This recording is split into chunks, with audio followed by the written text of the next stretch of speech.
Good afternoon, my name is Sean McDowell, and today I'll be doing a lesson on triage for EMS providers. A little bit about myself. Been a paramedic for almost 4 years, been in EMS and fire service for about 7 years now. All of that being in Yancey, Mitchell, and McDowell counties. So we're going to start off with the definition of triage. So, our definition of triage here, the preliminary assessment of patients or casualties in order to determine the urgency of their need for treatment and the nature of the treatment required. Used as a noun, the clinic will be dedicated to the triage and treatment of patients with respiratory illnesses. Used as a verb, victims were triaged by the paramedics before being transported to the hospital. So I personally would add that to this, that the assessment of a patient to decide what hospital is appropriate for the patient at this time. So let's go into the origins of triage. So the term triage comes directly from French, where the term means to pick or to sort. The triage itself coming from Old French verb tirer, meaning to separate, sort, shift, or select, with tier coming from the late Latin tatere. So, modern triage has its origins going back to the early 1800s and the Napoleonic Wars. We have this young man right here pictured. That is Baron Dominique Jean Leray. Baron Leray was the chief surgeon for Napoleon's Imperial Guard. He was noticed for bravery at the Battle of Waterloo, gathering and treating wounded in the line of fire. And he was even recognized for this bravery by the English who were shooting at them. So what Baron Leray did would basically become the groundwork for what we call modern triage, including the concept of treating wounded according to the observed gravity of their injuries and the urgency of medical care, regardless of their rank or nationality. So what this means, before Baron Leray came along, you weren't triaged you weren't given medical care according to how badly you were hurt. You were given medical care according to your rank. So if the general had a hangnail, he's going to get assessed before the private who's missing a leg. But Baron Leray came up with this weird concept of the sickest people get seen first, not a preferential system according to nationality or rank, which is a groundbreaking concept for 225 years ago. And there are even earlier mentions of triage. So what you see here on the screen is the Edwin Smith Papyrus. It dates back to 1,700 years before Christ in Egypt. In my research for this lesson, this is the earliest source that I could find out there. And what it is an Egyptian doctor who is describing several case studies. And what differentiates this from other texts that we can find from the time is that this is based on observation and fact, not on religion or quote-unquote magic at the time, which most medicine was kind of a religious thing. You prayed over them and hoped they'd get better.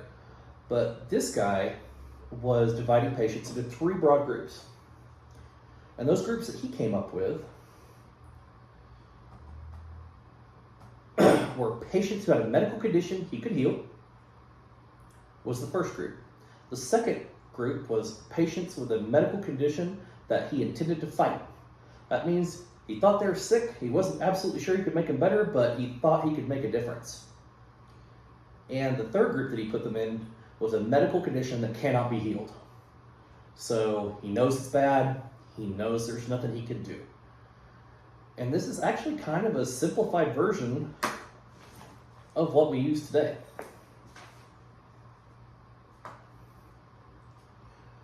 So, coming forward from Baron Leray, we have triage in the 1900s, specifically during World War I. This is when more modern triage systems are being refined.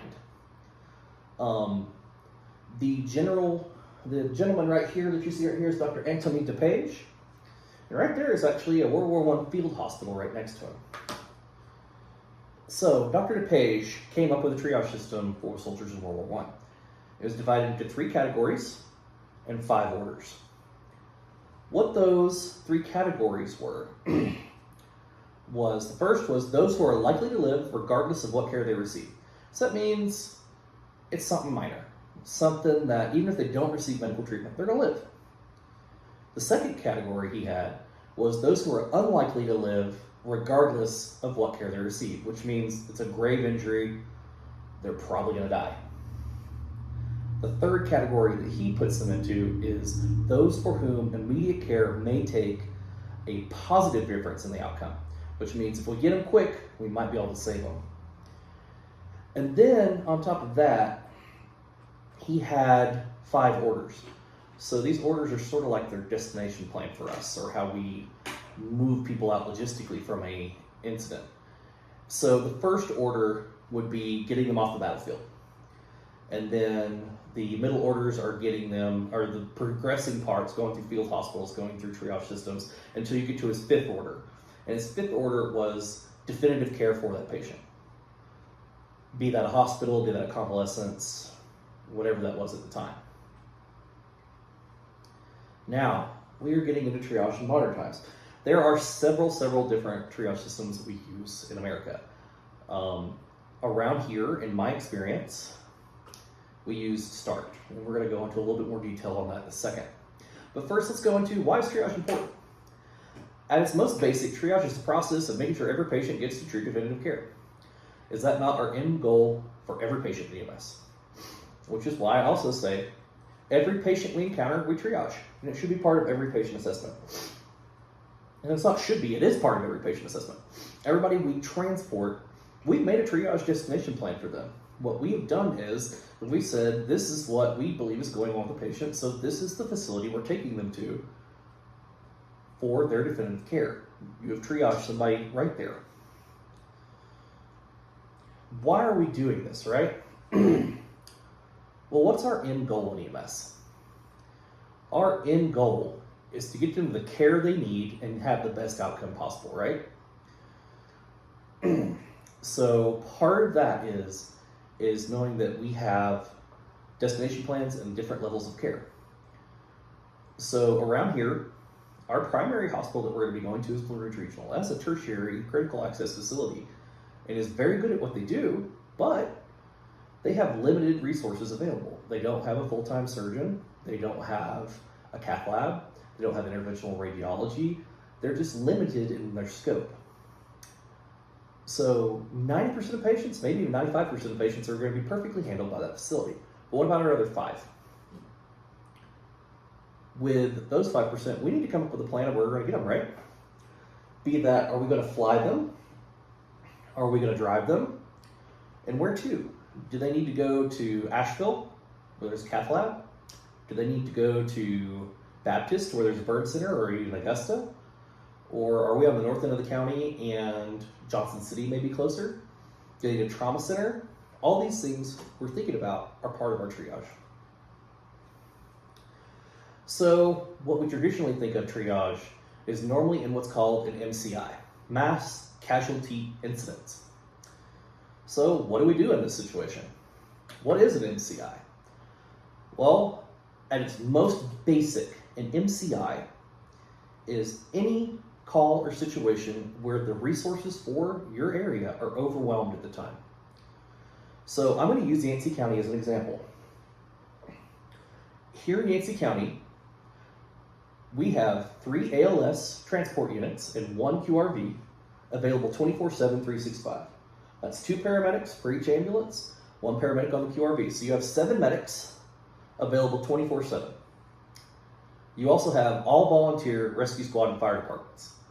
So you're not guaranteed to get them, but we do have several fire departments and a rescue squad in county available to assist if needed. So with that being said, with all of our units available, that means all 3 ambulances are not on calls right now. As little as 4 patients can trigger a mass casualty incident. Because if there are 4 critical patients, you only have 3 ambulances.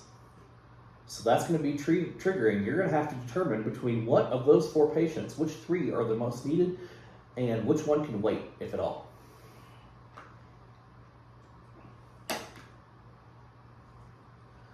So here we get to start triage. That is what this little packet right here is. Start triage stands for simple triage and rapid treatment. So smart triage is what we use around here, and every agency I work for uses this. Divides patients into 4 colors: green, yellow, red, and black. And we're going to go into a little bit more detail on those in the next slides. So Start Triage uses an algorithm. This is our treatment algorithm. So this is just a flow chart to help you determine what color of patient we have. You'll see a lot of red on there. So there's a lot of hard stops that take you straight to a red patient. But let's talk about them in order of severity. Starting with our green. Our green tags are our walking wounded. So when you get on a scene for an MCI, if there are a lot of patients, if you're the first person there, you're going to be triaging. The very first thing you should do is yell in a very loud voice. If you can hear my voice, come to blank area. This accomplishes a few things all at once. Number 1, it gets the walking wounded away from the truly sick and away from any kind of hazards they have on the scene, right? And number 2, it automatically divides them into our green category, walking wounded. What green is? If they can accomplish this command, they're automatically green for the time being. We can always upgrade them to a yellow or red later if necessary, because we're always going to be constantly reassessing. Just because they're green now doesn't mean they're going to stay that way. We can have something going on that's going to move them to a yellow or a red. Our next stage up is going to be our yellow tags. In start, this means it's delayed. That means they need treatment, but it's not something that they need right now. It can wait for a little bit. So to determine between yellows and reds, we have RPM system here. It's a little mnemonic. As we all know, EMS loves mnemonics.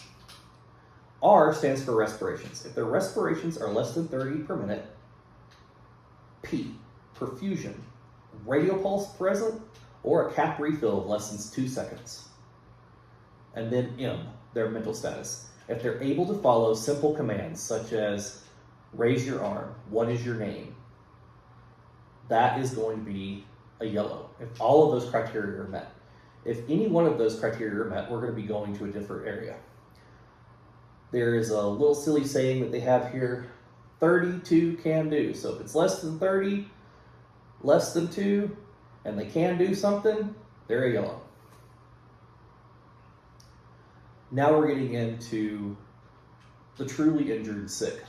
We have the red patients, which means they need interventions quickly to save their life. So here are some of our hard stops for red. They're breathing but not conscious, they're automatically a red. If their respirations are over 30 times per minute, they're automatically a red. If there is no radial pulse or if their cap refill is over 2 seconds, they are automatically a red. Or if they're unable to follow simple commands. And with reds, or with any other patient for that matter, if you see an immediate life threat, control bleeding. That's your first step with this.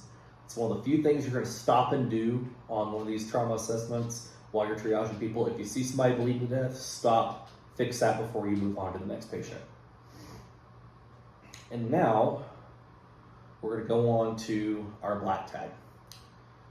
Unfortunately, in some mass casualty incidents such as this, when you're going to be using our smart start triage system, there are going to be some people who we can't help. They may have a pulse, but we're not going to treat them. And I've had to do this before. It's not fun. But in the case of start triage systems, If there are no respirations after a head tilt chin lift, you're done. If they don't start spontaneously breathing after that, one simple maneuver, we're going to black tag them and then we're going to move on. The other thing with a black tag is if there are obvious signs of death. So say we see brain matter or they're decapitated, of course, they're going to be a black tag. Not much more to say on that. So we have our little tarps here for our areas. A few places have this. You don't actually have to put the tarps all right there in one spot. It's actually really nice if you do have a place to do that. Generally, you're not going to put your green and your black tags near anything else. You know, the black tags are going to stay wherever they are normally until the scene is pretty much cleared of all workable patients, and then the greens, you're going to want to keep them somewhere close by, but maybe away from the really gravely injured. At least that's in my experience. All right, so let's go over our system. So if you come up on the MCI, you have this cool little package right here. It even has a nice little Velcro thing. You can put it here on your belt. I'm not going to right now. But you come through and you're going to have everything you need to start assessing patients. And I'm now going to bring my assistant, Larry. This is Larry. We've come up on Larry on our MCI. He's currently right now, first thing I'm going to do for Larry, feel the pulse. Larry's got a pulse right now, right? Okay. Is Larry breathing? Larry's not breathing. So then, if that was the case, we're going to take our tag. This is our black tag. Put it around his arm. And we're going to move on. Now that's kind of awful. But in this case, Larry's probably got some kind of some internal trauma that's going on that he's not going to survive, especially in the MCI thing. Let's say that Larry's breathing. We've assessed our pulse. Feel the pulse. We see we chest rise and fall. And he is breathing rapidly. We can tell he's breathing more than 30 times a minute. So, pull out our next tag. So since he's breathing more than 30 times a minute, we're automatically going to make him a red. But every single one of these has all three colors inside of it.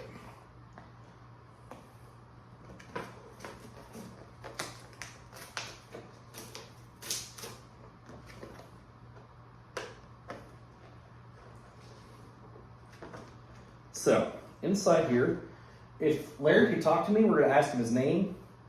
We're going to ask him what's going on real quick. And we'll jot that down really quick. We're going to holler at anybody who can come. And we're going to put this right here where this red. It means he's the first to go out. Because you see there's a priority 1. That means Larry is going out first. As soon as we get a crew here that can take care of him, he'll be one of the first people, if not the first person to go. And same thing going on. Larry is now, let's call him Tina. So we come up and say, hey Tina, what's going on? She's talking to me. I see she's not able, she said, I'm hurting, my legs are hurting, I don't think I can get out of the car. We see no obvious life threats. She's talking to me in a normal voice, but she's not able to walk and move. She's able to follow commands when I ask her name. So, we're going to open this up. We're going to jot down her name. She can give us the date of birth. And in here, we're going to have we have a little guide that'll actually tell you everything, with our GCS things and everything like that.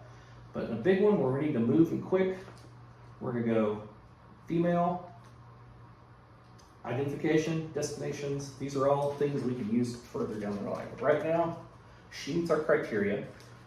She's talking to me. She has a radial pulse. She's breathing less than 30 times a minute. And she's following commands. So that's going to put us into our yellow. So we're going to put Tina on here. And that's basically how you go about using the START system.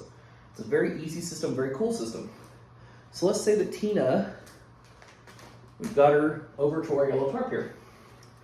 Well, now that she's been triaged and we have a crew working on her, we can start keeping track of her vitals and her assessments on the other pages in here. We can get all of her vitals listed through here and keep them through time. And then, whenever a unit becomes available to take Tina, she's going to keep this. This is everything. You can send this straight with them to the hospital. Has all the information that we have up to that, and the hospital is going to have all that good information to help make a good outcome for Tina. So I know it's a lot more complicated than this, right? But for our purposes today, we're trying to get an end goal here, right? The end goal of any triage system is to get everybody the appropriate level of care. Be that mass casualty incident, or be that a patient where we went to find grandma on the floor and we're trying to figure out where she needs to go. Triage is something that we as medics and EMTs need to be adept at. Triage and assessment is truly our greatest skill. I know we do a lot of other cool stuff, but our basic level this is our primary thing we do. We assess patients and we figure out where they need to go to make them well. I appreciate your time today. I hope that you learned a little bit of something, and that's the end of the lesson. Thank you all.